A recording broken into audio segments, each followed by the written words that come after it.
Video ini akan membahas tentang medan listrik.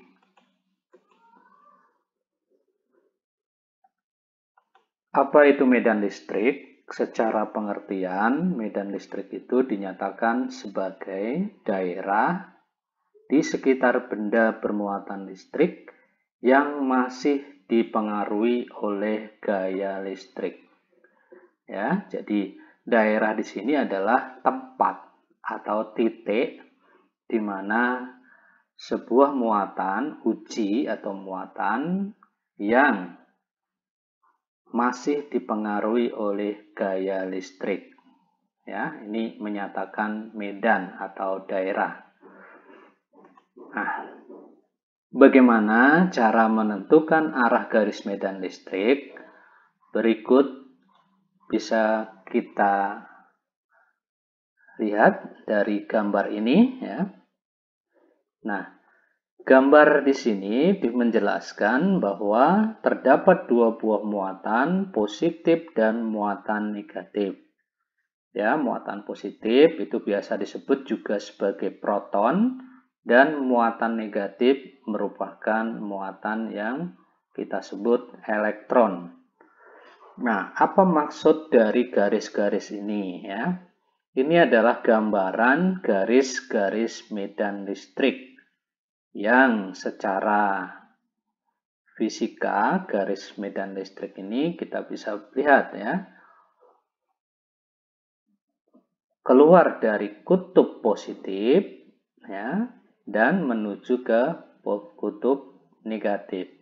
Nah, kalau kalian amati dari garis medan listrik ini, tidak ada satupun dari garis-garis ini yang saling bersilangan. Ini artinya tidak mungkin atau tidak akan terjadi yang namanya saling memotong satu dengan yang lain, tapi membentuk kurva tertutup. Ya, ini dilambangkan dengan E, ya, untuk kuat medan listriknya. Nah, ini adalah garis-garis medan listrik, ya. Nah, untuk lebih jelasnya, di sini bisa kita lihat dari masing-masing muatan. Muatan yang positif itu memiliki arah garis medan yang cenderung bagaimana ini? Keluar, ya, keluar dari muatan tersebut, arahnya meninggalkan intinya gitu, ya. Meninggalkan muatan tersebut. Ini adalah arah dari garis medan untuk muatan positif. Nah, untuk muatan yang negatif, sebaliknya di sini cenderung menuju ke dalam, ya, atau ke sentral pusatnya. Seperti ini. Kalau untuk muatan positif, ini meninggalkan, ya, keluar. Nah, kalau digabung seperti yang gambar pertama bisa kita perhatikan, ya, kalau digabungkan akan menghasilkan pola yang kita sebut sebagai kurva tertutup. Jadi tidak ada, sekali lagi, garis-garis medan ini saling berpotongan, ya, tapi membentuk satu kurva yang tertutup.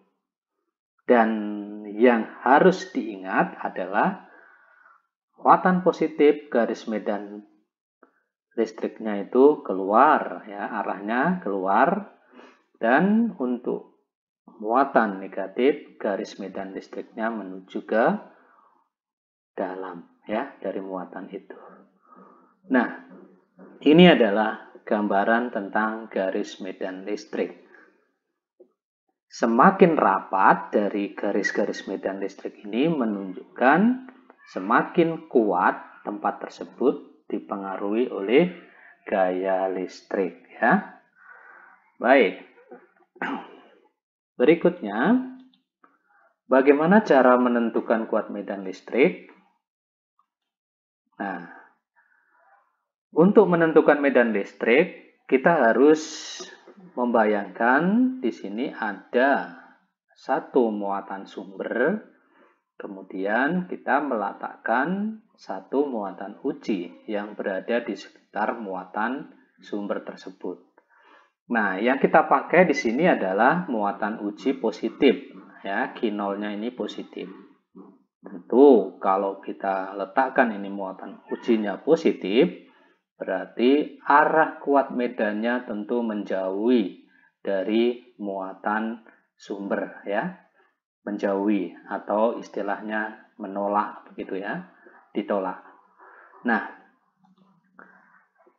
bagaimana perhitungannya? Kita menggunakan dasar dari gaya Coulomb terlebih dahulu, yaitu F sama dengan K, Q kali Q0 per R kuadrat. Ini adalah gaya Coulomb yang ditimbulkan dari kedua muatan yang saling berdekatan. Ya, dalam hal ini adalah muatan sumber dan muatan uji.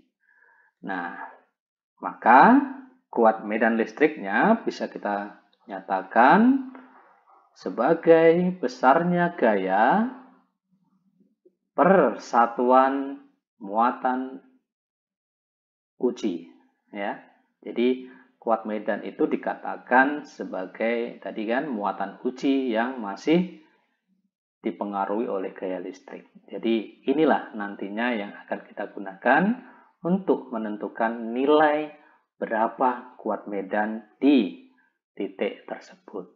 Nah, kita masukkan gaya Coulombnya, kita masukkan di sini kaki per Q0 per R kuadrat dibagi dengan Q0, maka ini bisa dicoret, ya.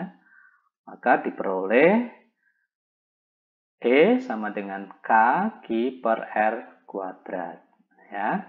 Artinya kita bisa memberikan kesimpulan dari sini bahwa kuat medan di suatu titik itu akan dipengaruhi, ya, besarnya muatan sumber dan di mana titik itu berada terhadap sumber, ya. Ini kuat medannya. Nah, cara perumusan ini yang akan kita pakai. E sama dengan K per R kuadrat. Nah, dengan E itu adalah medan listrik, satuannya itu adalah N per C, ini maksudnya adalah Newton per Coulomb. F ini gaya Coulomb, satuannya Newton. Q besar muatan listrik yang kita anggap muatan sumber, ya, satuannya Coulomb. K di sini menyatakan konstanta elektrostatis yang bisa kita pakai nilainya adalah 9 kali 10 pangkat 9 Newton meter kuadrat per Coulomb kuadrat, ya. R itu adalah jarak muatan sumber dengan muatan uji. Nah, berikutnya bagaimana menghitung kuat medan listrik yang sebidang atau segaris. Nah, kita lihat di sini terdapat dua buah muatan positif dan negatif, ya. Kemudian kita mau menentukan berapa nilai kuat medan di titik B yang berada di antara muatan Q1 dan Q2.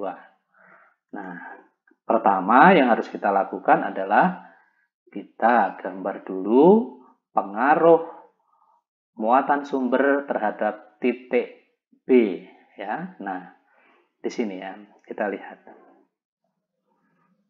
Terhadap muatan Q1 ini akan ditolak, ya, karena secara tidak langsung tadi sudah dikatakan muatan uji yang kita letakkan di sini adalah muatan positif, ya, sehingga kita dapat menggambarkan gaya atau tolakan yang ditimbulkan oleh muatan Q1, yaitu kita lukis ke kanan. Nah, muatan yang kedua ini adalah negatif, sehingga muatan uji di titik B ini akan ditarik. Nah, kalau kita sudah mendapatkan dua atau sudah melukis semua arah kuat medan listrik yang ditimbulkan oleh dua buah muatan sumber ini, maka kita jumlahkan, ya. Maka karena searah sesuai dengan arah vektor, ya, kuat medan listrik itu adalah besaran vektor, maka kuat medan di titik B itu sama dengan kuat medan 1 ditambah dengan kuat medan 2 karena arahnya sama ya. Begitu. Nah, secara penjabaran itu bisa dinyatakan EB sama dengan kaki per R1 kuadrat ditambah dengan kaki 2 per R kuadrat. Ya, berikutnya adalah bagaimana menghitung kuat medan listrik yang membentuk sudut. Nah, misalnya di sini di titik P yang berada di antara dua buah muatan Q2 dengan Q1 ya, muatannya sama-sama negatif. Maka pertama yang harus kita lakukan adalah kita menggambar arah garis medannya dulu EP1 karena ini positif berarti ditarik ke Q1. Ini juga positif dengan negatif berarti ini ditarik ya menuju ke muatan Q2. Oke. Nah, sesuai dengan ketentuan vektor, dua vektor yang mengapit sudut alfa, kita buat dengan ketentuan menggunakan metode jajar genjang ya. Kemudian kita tarik di sini ya resultannya. Ini adalah ER-nya di titik P. Nah, langkah pertama ya kan, setelah ketemu garis medannya kita cari masing-masing nilai EP1 ya. Kemudian EP2 dengan rumus yang seperti tadi sudah ada di atas ya. Oke. Kemudian setelah dapat kedua-duanya, maka kita lakukan penjumlahan menggunakan teknik ya, perumusan EP atau ER itu sama dengan EP1 kuadrat tambah EP2 kuadrat ditambah 2 EP1 EP2 cos alfa. Nah, ini kalau suatu titik atau sebuah titik yang dipengaruhi oleh dua muatan yang tidak segaris atau tidak sebidang, tetapi membentuk sudut tertentu atau sudut alfa. Berikutnya ini adalah contoh ya, ada dua muatan positif dan negatif ya, di mana di titik P ini berada 20 cm terhadap muatan 1 sebesar 4 kolom dan 30 cm terhadap muatan Q2 negatif 18 kolom. Maka kita harus gambar dulu gaya-gayanya. Nah, terhadap muatan positif karena sekali lagi di titik yang kita uji kuat medannya ini adalah bermuatan positif, maka ini ditolak EP1 ya, karena muatan Q2 itu negatif, maka garis medannya adalah menuju Q2 ya. Nah, setelah itu maka kita tinggal menganalisisnya ya dari data yang sudah ada. Q1 4 kolom, Q2 18 kolom. Jarak antara P dengan Q1 20 cm kita ubah ke meter. Demikian juga dengan jarak P ke Q2 30 cm kita ubah ke meter ya. Kemudian kita masukkan nilai-nilai yang sudah ada dengan menentukan terlebih dahulu EP1, EP2. Oke ya, maka diperoleh EP1 tadi K-nya itu adalah 9 kali 10 pangkat 9 ya. Ini. Oke, nah ini ya. Nah, ini adalah totalnya.